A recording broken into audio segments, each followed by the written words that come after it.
हरे हरे श्रीमन्नारायण नारायण हरे हरे तेरी लीला प्रभु है न्यारी न्यारी हरे हरे तेरी लीला प्रभु है न्यारी न्यारी हरे हरे श्रीमन्नारायण नारायण हरे हरे श्रीमन्नारायण नारायण हरे हरे हरि ओम नमो नारायण ओम नमो नारायण हरि ओम नमो नारायण हरि ओम नमो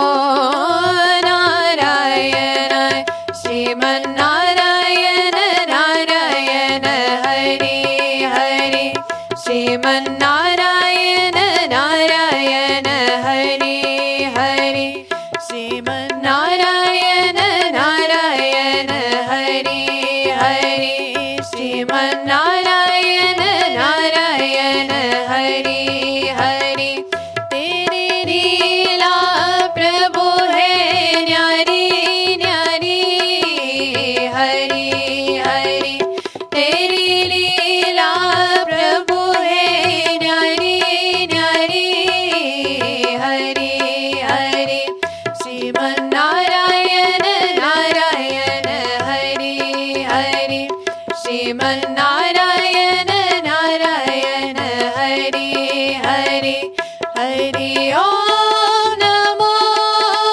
नारायण ओम नमो नारायण हरि ओम नमो नारायण हरि ओम नमो नारायण श्रीमन्नारायण नारायण हरे हरे श्रीमन्नारायण नारायण हरे हरे श्रीमन्नारायण नारायण हरे हरे श्रीमन्नारायण नारायण हरे हरे तेरे लीला प्रभु है न्यारी न्यारी हरे हरे तेरी लीला प्रभु है न्यारी न्यारी हरे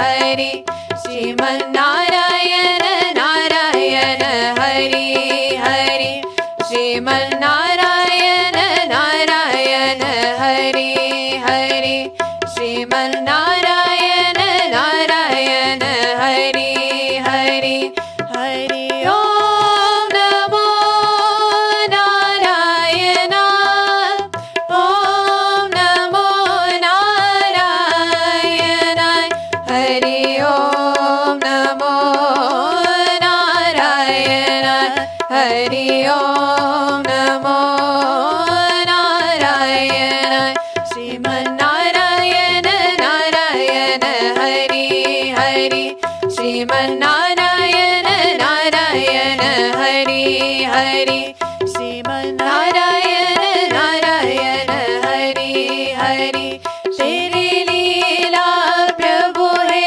न्यारी न्यारी हरे हरे तेरी लीला प्रभु है न्यारी न्यारी हरे हरे श्रीमन्नारायण नारायण हरे हरे श्रीमन्नारायण नारायण हरे हरे श्रीमन्नारायण नारायण हरे हरे श्रीमन्नारायण नारायण हरे हरे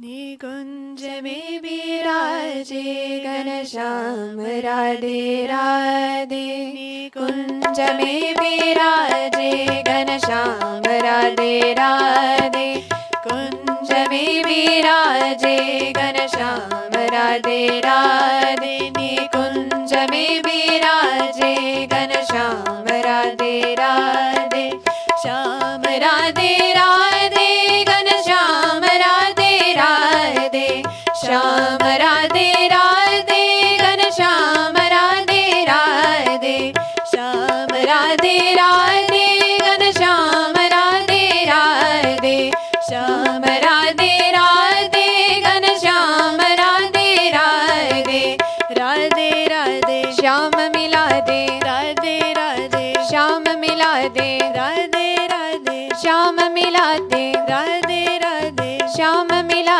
दे राधे राधे श्याम मिला दे राधे राधे श्याम मिला दे कुंज में विराजे घनश्याम राधे राधे निकुंज में विराजे घनश्याम राधे राधे निकुंज में विराजे घनश्याम राधे राधे निकुंज में विराजे घनश्याम राधे राधे श्याम राधे राधे घनश्याम राधे राधे श्याम राधे राधे घनश्याम राधे राधे श्याम राधे राधे घनश्याम राधे राधे श्याम राधे राधे घनश्याम राधे राधे राधे राधे श्याम मिला दे राधे राधे श्याम मिला दे राधे राधे श्याम मिला दे राधे राधे श्याम मिला दे राधे राधे श्याम मिला दे राधे राधे श्याम मिला दे कुंज में विराजे घनश्याम राधे राधे निकुंज में विराजे घनश्याम राधे राधे निकुंज में विराजे घनश्याम राधे राधे निकुंज में विराजे घनश्याम राधे राधे श्याम राधे राधे घनश्याम राधे राधे श्याम राधे राधे घनश्याम राधे राधे श्याम राधे राधे घनश्याम राधे राधे श्याम राधे राधे घनश्याम राधे राधे राधे राधे श्याम मिला दे राधे राधे श्याम मिला दे राधे राधे श्याम मिला दे राधे राधे श्याम मिला दे राधे राधे श्याम मिला दे राधे राधे श्याम मिला दे कुंज में विराजे घनश्याम राधे राधे निकुंज में विराजे घनश्याम राधे राधे निकुंज में विराजे घनश्याम राधे राधे निकुंज में विराजे घनश्याम राधे राधे श्याम राधे राधे घनश्याम राधे राधे श्याम राधे राधे घनश्याम राधे राधे श्याम राधे राधे घनश्याम राधे राधे राधे राधे श्याम मिला दे राधे राधे श्याम मिला दे राधे राधे श्याम मिला दे राधे राधे श्याम मिला दे राधे राधे श्याम मिला दे राधे राधे श्याम मिला दे कुंज में विराजे घनश्याम राधे राधे निकुंज में विराजे घनश्याम राधे राधे निकुंज में विराजे घनश्याम राधे राधे निकुंज में विराजे घनश्याम राधे राधे